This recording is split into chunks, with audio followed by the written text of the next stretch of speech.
Muy buenos días a todas y a todos. Hoy en este debate sobre la importancia de la discusión de los trenes en nuestro país y específicamente para la ciudad de Bogotá, una ciudad que sin duda está en un debate sobre su futuro, sobre su crecimiento, sobre su dinámica de expansión y articulación regional, unas decisiones urgentes que deben tomarse y este debate, o que se están tomando, y este debate está inscrito en esa discusión. Lo primero que yo quiero decir es que justamente parte de esta discusión esta no es una discusión sobre una obra, no es una discusión sobre una infraestructura únicamente. Como muy bien lo vimos en exposiciones anteriores también, aquí lo que hay es una disputa por modelos de integración regional.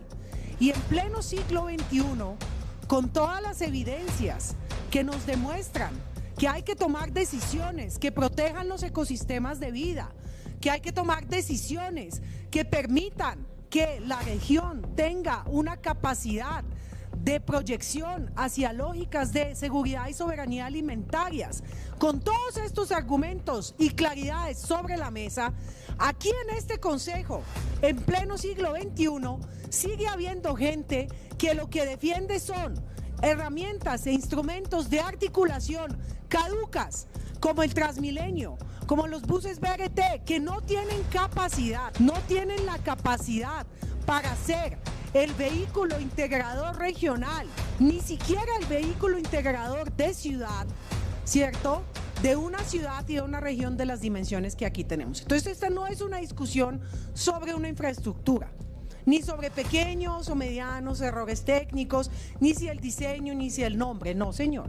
Esta es una discusión sobre integración regional y sobre modelos de esa integración regional y el rol y lugar que le damos a la gente en esa integración regional.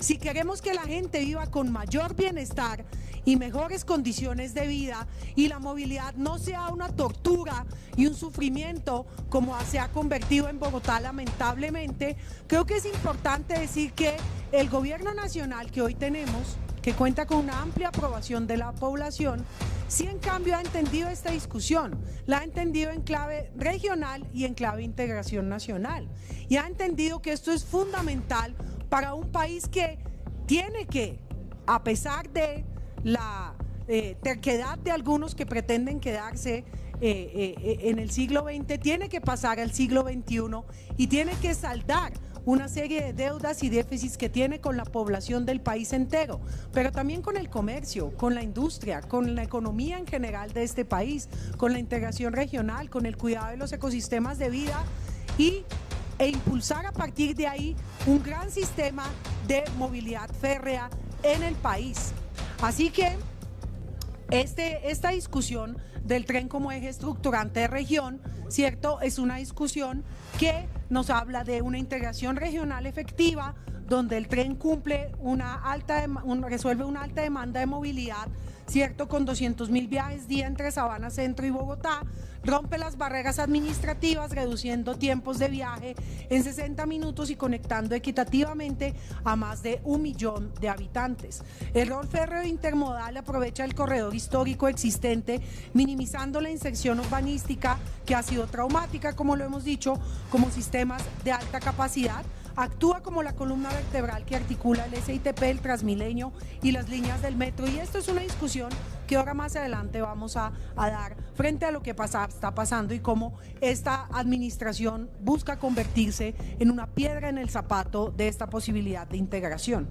La desconcentración y los ecosistemas, este modelo fomenta el desarrollo orientado a transporte, concentrando nodos urbanos alrededor de las 17 estaciones que tendrá el Regiotrame. Esto evita la conurbación y el desparrame urbano, de esto hablaremos ahora más adelante, mitigando además algo muy importante, 60.000 toneladas de CO2 al año y protegiendo los bordes ambientales de la región.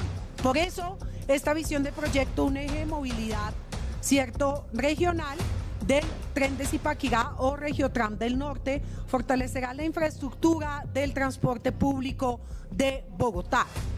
Y aquí yo quiero hacer una claridad frente a la discusión conceptual que se colocó de si es un tren, si es un tranvía, si qué es. Claramente en el proyecto está definido que este es un tren tram o un tren tranvía. Es un vehículo híbrido, es la definición técnica, capaz de circular tanto por las calles de la ciudad como un tranvía por las vías del tren convencionales o de cercanías. Permite a los pasajeros viajar desde las afueras hasta el centro sin necesidad de transbordos. Esa es una definición técnica para quienes pretenden que lo que se trata aquí es enredarnos si es una cosa o la otra. Es una modalidad que combina las dos y que es una modalidad que existe y está plenamente reconocida. Así que sigamos, por favor. ¿Cuál ha sido la evolución histórica de este proyecto? La firma del primer convenio, y esto es importante, porque aquí han intentado vendernos una idea de que Bogotá ha sido excluida, no ha tenido un lugar, no le han tenido en cuenta sus observaciones técnicas, no se ha tenido su voz lo suficientemente en cuenta, y no es verdad. Este proyecto tiene una historia que plenamente tiene que ver con Bogotá. Lo que sí pasa aquí es que en la mejor tradición peñalosista de siempre, es que esta administración está echando por la borda lo que la anterior hizo, y eso es muy triste. Porque aquí se dijo que se iban a dar continuidades a proyectos estratégicos, que no se iban a generar traumatismos a la ciudad en gastos ya generados, sino que se iban a asumir decisiones construidas y compartidas, y no es esto lo que se ha hecho. En el 2020, la adhesión formal del Distrito Capital y el IDU al convenio de estructuración técnica, aportando una serie de recursos muy importantes, más de 12.000 millones de pesos a este convenio. Plata que entró para ser parte plena y estructural de la construcción de los diseños y estudios de esta obra. En agosto del 2023 culminan y se aprueban tripartitamente los diseños de factibilidad con anuencia del distrito y del Ministerio de Transporte. Esto no es un asunto del que Bogotá haya sido excluida de ninguna manera. Y en cada una de las 101 mesas que se hicieron, porque revisamos una buena parte de las actas, además que están adjuntas, está muy claro cómo Bogotá fue elaborando punto a punto, tema a tema, cada uno de los determinantes que están en los actuales estudios y diseños. Que no le gusten al señor Peñalosa y al señor Galán es otra discusión, pero Bogotá los aprobó y les invirtió una plata, y hay un detrimento patrimonial en curso aquí, ¿cierto? Porque se están desconociendo una serie de decisiones tomadas por la ciudad. En el año 2023, la Financiera de Desarrollo Territorial Findeter dio a conocer que el proyecto contará en efecto con un total de 17 estaciones, las cuales cubrirán un recorrido de 48 kilómetros entre la capital y la sabana. El distrito invirtió estos 12.800 millones de pesos y ahora pareciese que nada quiere que pase. Entonces, ¿cuál es realmente la excusa que la administración tiene, o la razón técnica soportada con seguramente muchos argumentos? Vamos a verlo ahora en las respuestas, que dirá que no se aceptaron entonces estos asuntos que ya fueron aceptados además en el plan de desarrollo. No hubo modificaciones allí. Simplemente Bogotá le sacó el cuerpo. ¿Por qué? Porque quiere darle espacio a un problema de buses y de articulación no intermodal con tren, sino intermodal solamente entre BRT y Transmilenio, como lo veremos ahora más adelante también, con la discusión sobre lo que está pasando en la estación o en la posible extensión de la línea 1. La segunda parte de esta evolución histórica tiene que ver con que en octubre de 2025, en efecto, se emitió el aval técnico por parte de Mintransporte y se radicaron formalmente la solicitud de cofinanciación. En noviembre de 2025, y está en las actas también, la aprobación de los COMPES 4171 y 4172, que declaran la importancia estratégica del proyecto. Y en mayo de 2026, la aprobación del COMPES 4190, que ajusta y garantiza el cierre financiero definitivo con aportes adicionales de la nación, que Bogotá pues finalmente decidió no respaldar. Y aquí, en términos de la discusión sobre lo que implica este proyecto, es importante decir que hay una demanda, una inversión total superior de 17 billones de pesos. Y aquí es claro decir algo, porque aquí se ha vendido que Bogotá quedó por fuera, que esto no va a beneficiar a la ciudad, que terrible, que tenaz. Pues no es verdad, como para variar muchos de los argumentos de esta administración. Y es que el 67% de las obras de este Regiotram están en Bogotá y benefician a Bogotá. Y yo quiero decirle esto claramente a la ciudad. No es, aquí han intentado darnos una idea de que, que el diseño de esto es un asunto que se le ha impuesto a la ciudad por parte de la nación y de la agencia férrea Cundinamarca, aunque aquí algunos concejales, para mi sorpresa, que respaldaron plenamente cuando esto ocurrió en la administración anterior, ahora quieren decir que esto es una imposición de la nación. No les hace honor este discurso. Es falso, porque aquí hubo 101 mesas, como lo decía ahora, en las que Bogotá se sentó y revisó punto por punto los cruces, los sobreniveles que tenían que hacerse, ¿cierto? Los pasos, los desniveles, todo fue revisado y aprobado por la administración distrital. Que no haya sido Galán no significa que Bogotá no aprobó esto y no lo discutió. Den la discusión desde donde es. Y es que ustedes no quieren validar las decisiones que la administración anterior tomó después de 101 mesas de trabajo técnico muy sólidas, en las que, a diferencia de las que se hicieron ahora en esta administración, sí asistieron directivos y sí tomaron decisiones a nombre de la ciudad, porque es que la ciudad ni empezó con ustedes ni se va a acabar con ustedes, así como con ninguna administración. Ustedes deberían validar lo que la ciudad ya decidió, y lo decidió con plenas garantías y con discusiones técnicas importantes, ¿cierto? Pero obras como la 134 con novena, por ejemplo, tuvieron en cuenta para su realización estos diseños que la ciudad ya había validado de el Regiotram del Norte. Aquí está la cita textual del documento radicado 2-2023-21-242 de agosto del 2023, en el que el Distrito Capital y el Departamento de Cundinamarca anexan y respaldan los estudios de factibilidad técnica, los cuales se presentan al Ministerio de Transporte, firmado por la ciudad con estudios, ¿cierto?, y diseños ya finalizados, algo que en el plan de desarrollo ustedes validaron también. Sí, yo quiero que en cambio sea claro que para este punto no hubo voluntad política, no la hubo. Y es un dolor para la ciudad y para la región. Y aquí nosotros en varios momentos hemos buscado poner sobre la mesa la manera en la que Bogotá en general trata los asuntos de integración regional, con una actitud impositiva, con una actitud de falta de diálogo con los municipios de la región, con una actitud de falta de debate político sobre la visión de región, no solo en temas de movilidad. Y estos gestos y falta de gestos de comprensión y diálogo político y de preocupación por lo que ocurre también con la vida de la gente en la región, más tarde le van a costar a Bogotá otros traumatismos. Y esta administración será la responsable de estos traumatismos. Seguimos entonces con la cronología de los COMPES, que aquí ya se ha dicho muy rápidamente, solo la voy a mencionar.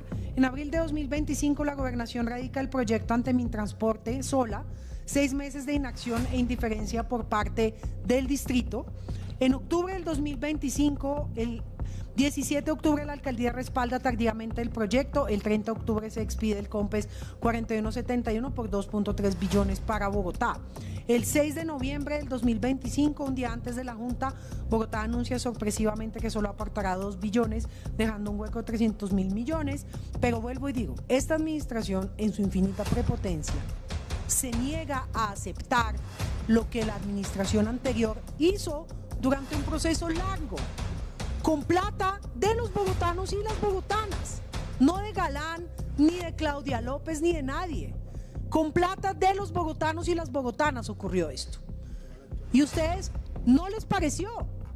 Entonces yo no voy a permitir que en este recinto, como ya lo intentó hacer un colega aquí en su exposición, se diga que quien está dilatando es el gobierno nacional con versiones, variaciones. No es verdad. Que le quede claro a la gente de Bogotá y a la gente de Cundinamarca. El gobierno nacional se ajustó a los estudios y diseños que fueron aprobados por la ciudad de Bogotá, por su gente. Entonces creo que aquí cada uno tiene que asumir sus responsabilidades. Entonces, La actual administración, después de las 101 mesas técnicas y de los estudios aprobados, exigió reabrir ciertas discusiones, insisto, que ya estaban solventadas, para, digamos, abrir nuevas mesas. Se abrieron las nuevas mesas, 23 nuevas mesas en el 2024, solamente a 2 asistió el nivel directivo. Entonces, ¿dónde iban a solventar las dudas técnicas que tenían, apreciada administración? ¿Dónde las iban a solventar? ¿A puerta cerrada después de las mesas técnicas? O al igual que en el caso de los lineamientos ambientales de la Sabana, lo que hacen es pedir mesas técnicas para dilatar las decisiones, esperando que cambie este gobierno nacional y con otro gobierno nacional que a ustedes sí les guste, tomen las decisiones, por favor. Esto es muy inmaduro, no es serio con la ciudad, pero además creo que no se les va a dar ese escenario. 54 observaciones que se terminan convirtiendo en una cortina de humo técnica para demorar el aval. 40 fueron aclaradas inmediatamente y en las otras se generó la discusión en las mesas técnicas a las cuales ustedes no enviaron directivos. Aquí están las actas, menos mal que en eso sí Bogotá es bien ordenadita. Sabotaje y visión de los BRTs. Hubo un ausentismo deliberado y saboteo a la financiación de Bogotá, ya lo demostramos aquí. Una preferencia por los buses, aquí ya lo mencionó mi colega Espinosa también, y es que al designar a la Junta del Metro una histórica defensora de los sistemas BRT, pues esto implica, estas cosas hablan. La actitud debería ser bajo la pregunta ¿qué es lo que mejor le sirve a Bogotá, a la región y a su gente? Y a sus dinámicas de proyección y desarrollo económico, y a sus dinámicas de integración de ecosistemas de vida, y a sus dinámicas de cuidado del agua, y a sus dinámicas de protección del aire. Y esas deberían ser las preguntas de esta discusión. No podemos con Transmilenio en Bogotá, su funcionamiento es un desastre, y ahora ya se lo chutamos a Soacha y ahora se lo vamos a chutar a la Sabana. ¿En serio? No tenemos otra propuesta, discutamos alternativas por lo menos. Los ejes de la contradicción tienen que ver con los diseños por una parte, ya aclaramos lo que ocurrió en esto en total. La operación, aquí se exigió una integración tarifaria total para los usuarios del distrito, pero se negaron tajantemente a cofinanciar el Fondo de Estabilización Tarifaria y a cubrir costos operativos que esto conlleva, me refiero a Bogotá. Esta es una discusión que seguirá abierta, pero es una discusión que hay que dar de frente a la ciudad. El mito de la cicatriz además nos habla de una fragmentación urbana, pero en los estudios aparecen 10 elevaciones férreas, 4 nuevos puentes vehiculares de tráfico mixto resolviendo cuellos de botella que ya existían en Bogotá además antes del Regiotram. Esto le ayuda a la ciudad a solventar problemas, no le crea unos nuevos problemas. De verdad es que tratar de generar la discusión de esta manera me parece pues muy retrógrado, muy retrógrado. Pasos peatonales cada 400 metros en promedio, superando estándares actuales de la autopista norte, por ejemplo, y una integración física en los nodos SIM. La excusa tarifaria, que ya hablamos de eso, donde no se contempla la asignación de recursos distritales. Siguiente, porfa. El conector intermodal del norte me parece un ejemplo muy bueno para mostrar cómo esta administración le está generando excusas y dilaciones y obstáculos a este proyecto. El conexión intermodal del norte frente digamos, a lo que el distrito sí proyectaba, la inclusión del tren regional. Cuando se hizo el diseño del conector intermodal del norte, ¿cierto? Actualmente, teniendo en cuenta todos los proyectos de infraestructura de movilidad de Bogotá, Metro, Transmilenio y todos, sí se tenía en cuenta claramente y está en la planeación distrital ya incluida estructuralmente la llegada del tren del norte a través del diseño de este conector intermodal del norte, y ahora se justifica su desfinanciamiento por dudas urbanísticas. Es contradictorio, esto ya estaba integrado al diseño de la ciudad. Los que están generando traumatismo son ustedes, tratando de hacer cambios a última hora para justificar desacuerdos políticos que tienen. Antes, en la posible expansión de la línea 1 del metro, esta era la, digamos, la estación que se estaba planteando en el segundo tramo, ¿cierto? Pero ahora, en la siguiente diapositiva, ¿cierto? Esta estación que estaba al comienzo sí permitía una integración con el tren del norte. Pero ahora, en el nuevo diseño que presenta la alcaldía, esta integración, esta estación quedaría en un lugar que le implicaría a la gente salir de donde dice estación, tener que cruzar y dar toda esta vuelta que está en amarillo para llegar a la conexión del Regiotram del Norte. ¿Qué intención tiene esta administración en generar ese desacoplamiento del Regiotram del Norte en la propuesta de APP presentada? Así que estos son los temas que yo quiero dejar sobre la mesa y agradecerles que en sus respuestas, como aquí ya lo planteamos, sean muy puntuales, porque aquí se ha intentado decir que el proyecto no tiene viabilidad jurídica ni financiera, todo absolutamente falso, todo demostrable con una serie de elementos de las actas y de los documentos técnicos y de la manera como ha sido estructurado este proyecto.